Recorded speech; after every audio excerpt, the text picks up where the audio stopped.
Poblacht na Herne, the Provisional Government of the Irish Republic to the people of Ireland.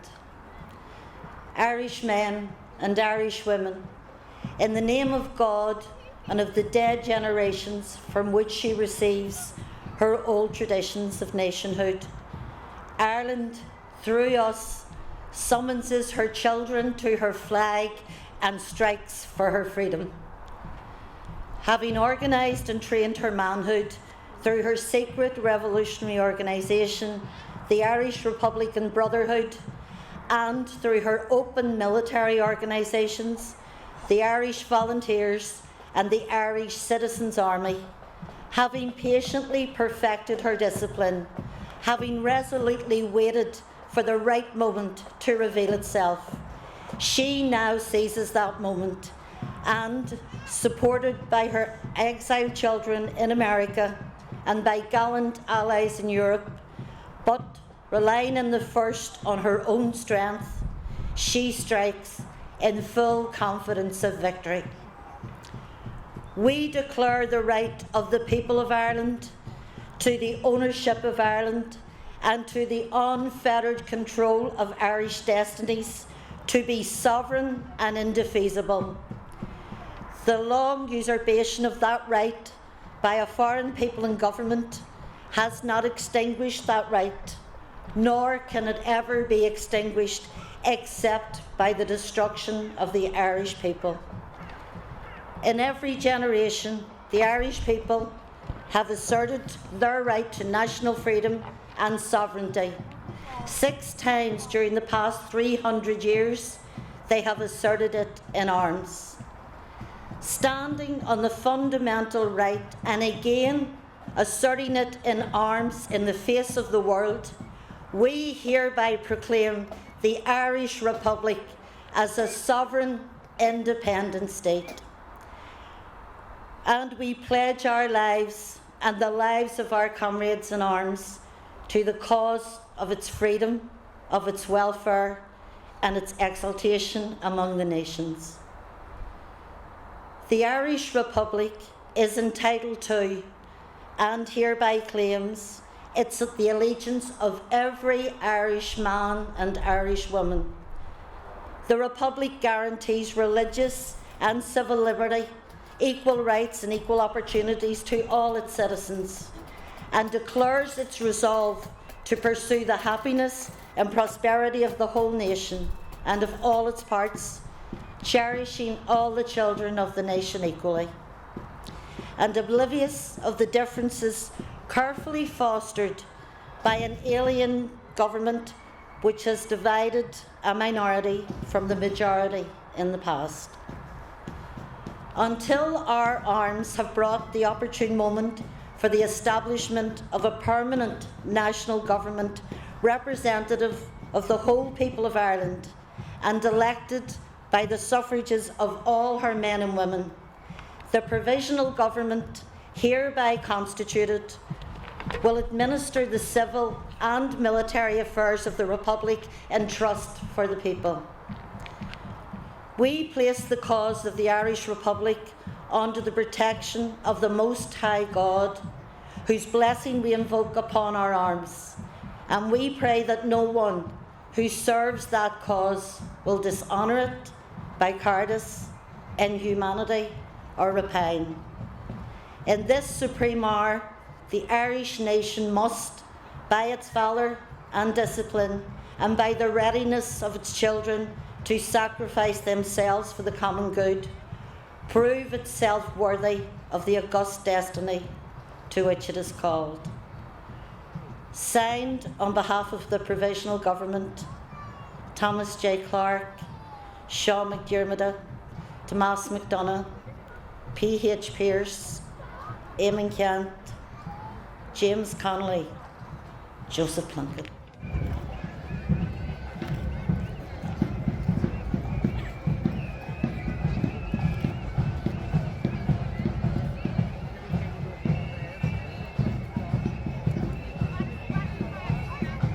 Is honour dúsa agus privilege bhíonn seo libse I mBelfast ar an cais seo. is iad na sreidna seo, na córsnachtaí seo, agus na daoine seo a bhainlaí cuas na phoblachtaí is Gaelaí. Is cethairí seo atá crí léir strachailt na tíre seo. Agus teasa an ceithir seo ní smó, ná an chuide smó an price an chuimhlint, ach basta teasa acu an cuairt an dothais. Sa ceithir seo ciúil nach dhéimneacht agus an phríocht one ar one. Buniú agus bunchlá de phoblachtanas na héireann is é Belfaste. Is bin webh Belfaste a dheall na héireannaí intaithe gan stopú go deá go mbeadh éire siar ó tíreannach hasanna. So Cardi, it's an honour for me and it's a privilege to be with you here in Belfast this Easter Sunday. To stand here in a city where the streets, neighbourhoods and the people have stood tall, have stood the course of Irish republicanism like few others. This is a city that is etched in the history of our struggle, a city that knows well the price of conflict, but also the power of hope.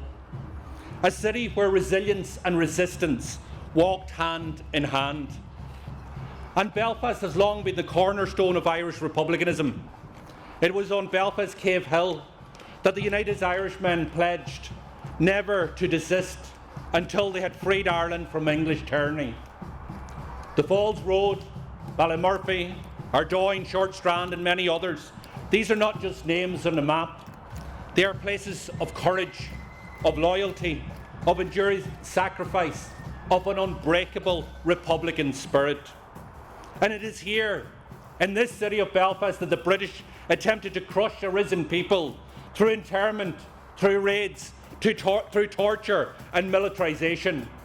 But it was also here that the people stood tall, facing down the British military with nothing but determination and faith in the justice of their cause. From the blanket men to the hunger strikers to the community activists on the ground, Belfast never ever wavered. And the names of Bobby Sands and Joe MacDonald and Mairead Farrell echo through these streets.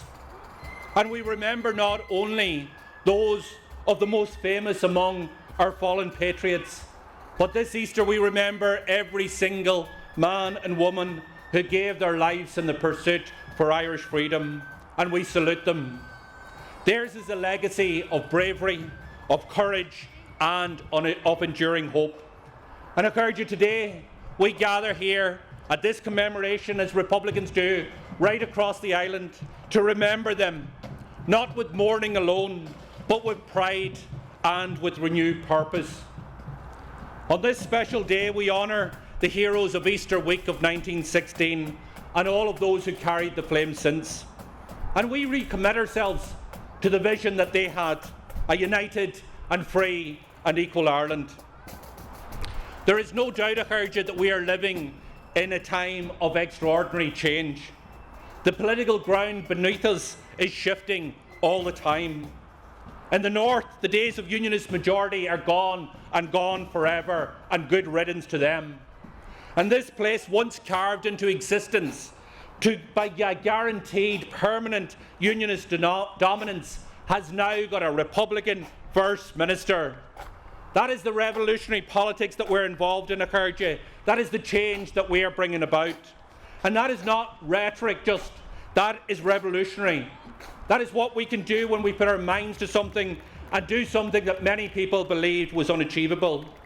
And the momentum for Irish unity grows stronger every single day. No longer is it a distant aspiration held by just a few. It is fast becoming the defining political project of our generation. And no city has earned its place in shaping that future more than this city of Belfast. It is here that the roadmap to a new republic is being charted. But the need for change is not just symbolic, it is urgent. We see a British government that is once again imposing austerity on people here. Essential services are being slashed, communities again to suffer. And plenty of money for war is the chant, but not for basic services on which people demand. Shame on them. The current cuts to services and the new militarisation agenda of the British government make it clear, if ever we needed to be told again, that the future of the people here does not lie in Westminster. It lies in unity, it lies in sovereignty, it lies in Irish democracy. A unity referendum can and should happen before the end of this decade. But that's not just going to happen by chance. We need to prepare for it. We need to prepare for it strategically, respectfully, and confidently. The debate on a new Ireland is also taking place with sections of the Unionist population. And Sinn Féin has been in dialogue with members of the Unionist people in the North for some time, and that has increased in recent years. There are many issues for Republicans and Unionists to talk about. We need to address the genuine fears and concerns of Unionists in a meaningful way. We need to look at what they mean when they say they are British and be willing to explore and be open to new ideas. We need to look at ways in which the Unionist people can find their place in a new Ireland. I encourage you, the British government need to also honour its responsibility on the Good Friday Agreement. But just as importantly, the Irish government in the South must lead from the front.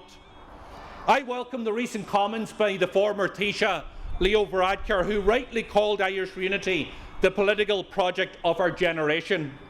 But such judgment has not been matched by Micheál Martin, whose remarks have only displayed not only a failure of ambition, but a failure to understand the scale of the opportunity before us. So Micheál Martin, it is time to get with it, because people are moving on. What is clear, though, I urge you, is the surest way and the most effective path to Irish unity is through a Sinn Féin-led government in Dublin. And despite relentless attacks, despite media cynicism, despite an establishment resistance, Sinn Féin emerged from the 2024 election with our strongest team yet. Fianna Fáil and Fine Gael, clinging to each other in desperation, can delay change, but they are not going to stop it, because we are getting stronger and stronger and stronger. I was proud in recent weeks to walk through the gates of Leinster House. I did so many years ago as a TD when there was only 4 others of us. Today we have the largest number of TDs than we had in 100 years. And that is how the sign of the times to come. We know, and people are embracing Sinn Féin because they know that the government of Fianna Fáil and Fine Gael can't solve the housing crisis, the healthcare crisis, the immigration or the cost of living crisis, because they created those crises. And they will not lead on the issue of Irish unity because they fear real political change. Sinn Féin does not. We embrace it, we drive it, we are the change makers, I urge you. At a time of global upheaval, Sinn Féin continues to lead the political opposition in the Dáil, defending Irish core values when others falter. And one such value is Irish neutrality. For generations, neutrality has been at the cornerstone of Irish foreign policy, reflecting our commitment to peace, to diplomacy, and for independence. Yet today, we are watching the European Union rush towards militarisation in the context of the response to the war in Ukraine. And Fianna Fáil and Fine Gael have joined in, launching an assault on the triple lock, which protects our sovereignty and ensures Irish troops are never sent abroad without a democratic consent and mandate. So let me say to Micheál Martin and to Simon Harris, if you want to really abandon neutrality, if that's your agenda, if that's what you want to do, then put it to the people. Have the courage of your convictions to hold a referendum, because you will get a resounding result in favour of Irish neutrality, I have no doubt. The priority for the Southern government should not be foreign military adventures, but in rebuilding our own defence forces that can protect our skies, our seas, and continue our proud legacy of UN peacekeeping. And I make this pledge today: Sinn Féin will fight every step of the way to defend Irish neutrality. Acurge, over the year and more, we have witnessed horror beyond imagination in Palestine. Agus shasan majinu le mucher in the Palestine, agus mucher Gaza. The Israeli state has launched a relentless attack and a brutal campaign against the people of Gaza, killing tens of thousands, displacing millions, and targeting civilians, hospitals, schools, and places of worship. And let's call it what it is, because this is not a war, this is genocide, plain and simple. It is a systematic attempt to erase a people and to erase their history. And once again, the Irish people have stood on the right side of history, marching in their tens of thousands, demanding justice and raising their voices for peace. And we in Sinn Féin stand with Muncher and Palestine. We demand a ceasefire, an end to the occupation, and full compliance with international law. And we will continue to press for the passage of the Occupied Territories Bill, and we will introduce legislation in the next number of days that will ban the sale of Israeli war bonds by the Southern government. We need to see real, meaningful sanctions against Israel, because silence in the face of genocide is complicity, and we will not be silent.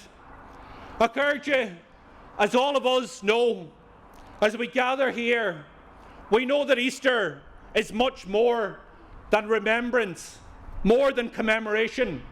It is a time of renewal, a time of recommitment, a time of resolve. And Sinn Féin stands ready, right across the island of Ireland, with bold, credible solutions for the real challenges facing our people. We are not waiting for change, we are building it bit by bit. In the north, the old political order has passed away, and in the south, the Conservative grip is weakening by the day. And across Ireland, hope is rising. The idea of a new Ireland, a fairer, a more just, a united Ireland is no longer a whisper. It is a call echoing through every townland, every street, every village, every home, and nowhere more than here in Belfast. This city has paid a heavy price, but it has also led the way, and I know it will do so again. So, encourage you on this Easter Sunday, let us go forward with confidence, with courage, and with clarity of purpose. Let us build that united Ireland worthy of the patriots we honour here in this cemetery.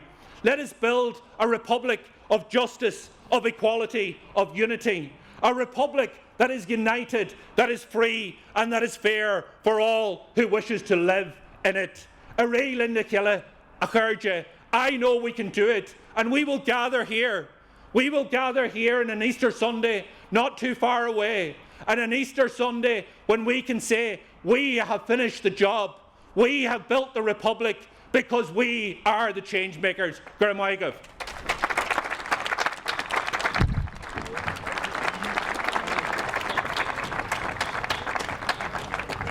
Thank you, Pearse. All of that leaves me to do. So we call on the colour party to fall out.